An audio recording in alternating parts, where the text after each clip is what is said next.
त्याने जे काय नोटीस वजा पत्र पाठवलं ते मी वाचलं. मी गेले अनेक वर्ष संघटनेमध्ये काम करतो आहे, त्यामुळे सकृतदर्शनी त्याच्यामध्ये बिलकुल काही तथ्य नाही. आम्ही जी त्यावेळेला वहिनींची अध्यक्षपदाची निवड करण्यासाठी राष्ट्रीय कार्यकारिणीची जी बैठक लावली ती नियमानुसारच होती.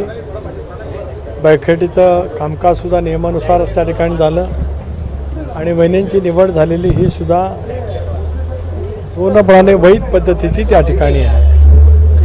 तथापि त्यांनी दिलेलं जे काही आज नोटीस आहे, आमची कोरची बैठक लवकरच होईल.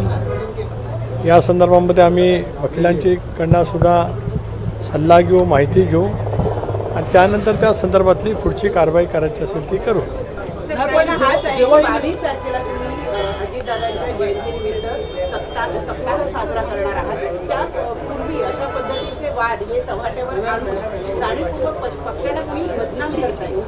एक असं आहे की कुणी एखादी व्यक्ती त्या संदर्भात पत्र लिहिते, याचा अर्थ पक्षामध्ये कुठेतरी असंतोष आहे असं मानणंच चुकीचं आहे. कोणा एका व्यक्तीचं मत म्हणजे पक्ष नाही. पक्ष पक्षाच्या भूमिकेतून त्या ठिकाणी वाटचाल करत असतो आणि विशेष करून वहिनींच्या नेतृत्वाखाली एकसंघपणाने पक्ष त्या ठिकाणी योग्य पद्धतीने वाटचाल करतो आहे.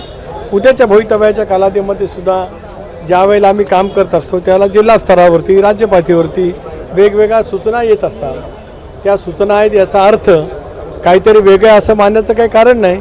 एखादा उपक्रम साजरा करताना, एखादा कार्यक्रम करत असताना काही वेगवेगळ्या पैकी मतं त्या ठिकाणी मांडली जात असतात.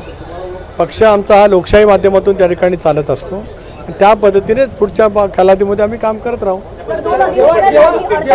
सुनेत्रांची निवड करण्यात आली तेव्हा तुमची आणि प्रफुल्ल पटेल यांची निवड करण्यात आली, मात्र प्रश्नचिन्ह हा फक्त सुनेत्रांच्या पदावरती काय येतो हा देखील प्रश्न उपस्थित होतो. एक असं आहे की मी जी नोटीस वाचली त्याच्यामध्ये वहिनींनाही नोटीस आहे आणि कार्याध्यक्ष म्हणून प्रफुल्लभाईंना सुद्धा आहे.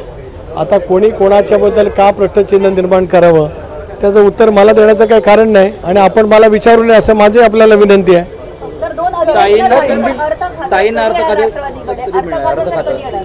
एक असं आहे की मधल्या कालावधीमध्ये अधिवेशन चालू होतं. अधिवेशन गेल्याच आठवड्यात संपलं.